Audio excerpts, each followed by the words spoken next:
네, 함께 상승을 켜내고 있는 3대 지수입니다. 미국 현지에서는 어떻게 보고 있을까요? 미국 증시 전문 유튜버 유사남님 연결해 들어보겠습니다. 유사남님 안녕하세요. 네, 오늘 장 어떻게 보고 계실까요?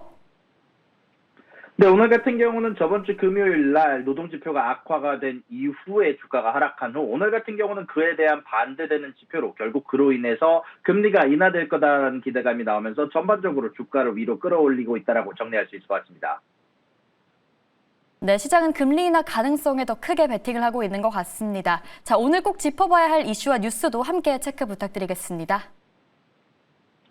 네, 일단 이번 주 같은 경우는 거시경제 스케줄이 상당히 적은 한 주가 될 것 같습니다. 자, 일단 화요일부터 주요 스케줄들이 나오기 시작하는데요. ISM 서비스업 지표와 3년물에 대한 국채 입찰이 예정되어 있습니다. 그러고 난 이후 GDP 나올 동안 발표가 있을 예정이고요. 수요일 날은 원유 재고와 그리고 메리데일리 총재 연설이 예정되어 있고요. 그리고 거기에다가 추가적으로 이어서 10년물에 대한 국채 입찰이 예정이 되어 있습니다. 10년물 국채 입찰을 통해서 앞으로 미국의 채권에 대한 수요를 알아볼 수 있을 예정이니까 꼭 중요하게 봐야 될 지표라고 생각이 들고요. 목요일 날은 단위 노동비용과 실업상청 건수 그리고 30년물에 대한 국채 입찰이 있을 예정입니다. 금요일 날은 CFTC 투기적 순포지션 그리고 중국의 소비자와 생산자 물가지수가 나올 예정인데요.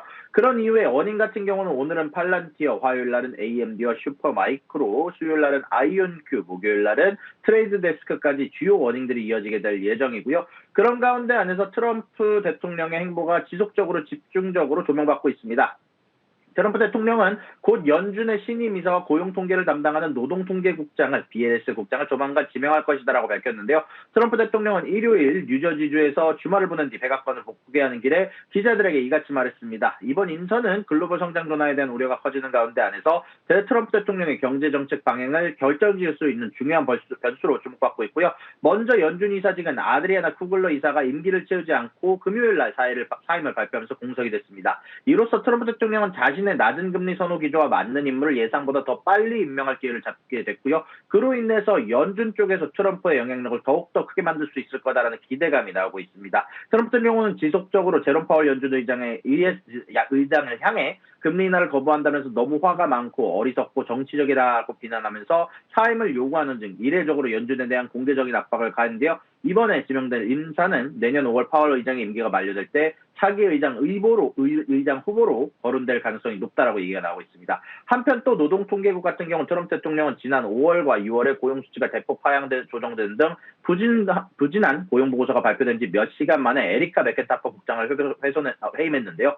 이번 조치는 일방적으로 정치적 영향력에서 자유로워할 기관의 독립성을 훼손한다는 비판을 민주당을 통해서 받고 있고요. 맥켄타퍼 국장의 전임자이자 트럼프 행정부 1기 때 임명되었던 윌리엄 버치 전 국장조차 이번 해임은 근거가 없는 조치며 해롭다라고 비판했습니다. 반면 케빈 핵시 백악관 국가경제위원회 위원장은 언론 인터뷰에서 고용 데이터의 대규모 수정이 제대로 설명되지 않았다며 노동통계국의 새로운 시각이 필요하기 때문에 이런 해임에 힘을 실어줬다는 소식이 전달이 됐습니다.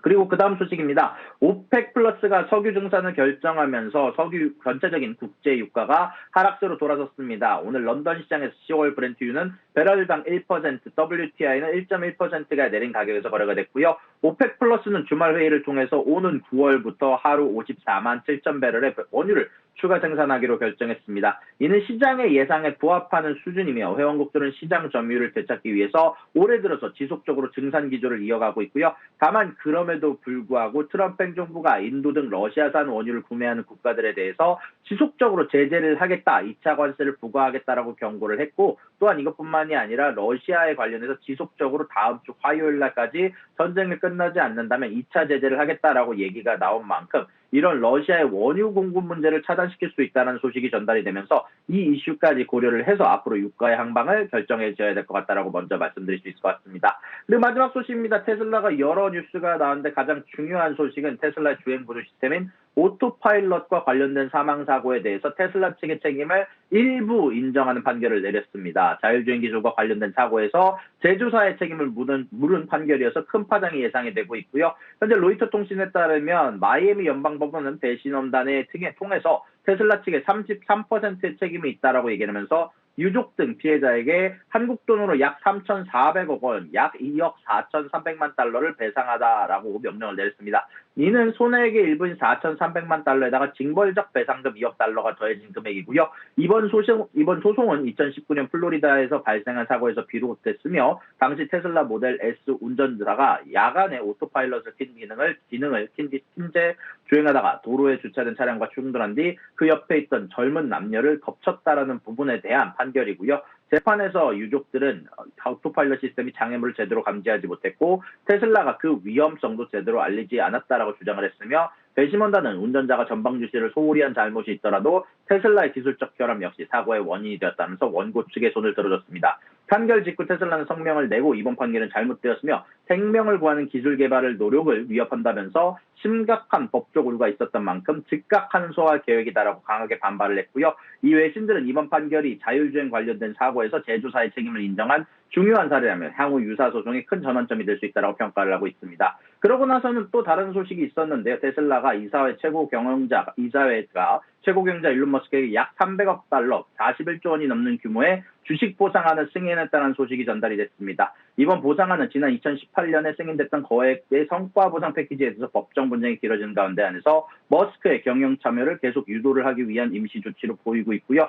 테슬라가 오늘 규제 당국에 제출한 서류에 따르면 일론 머스크가 앞으로 2년간 CEO직을 계속 맡는 조건으로 9,600만 주의 주식을 받게 된다. 다만 이 주식을 받더라도 5년간은 매각이 금지된다는 소식까지 전달이 됐습니다. 여기까지 미국에서 경제 유튜버 유선남이었습니다.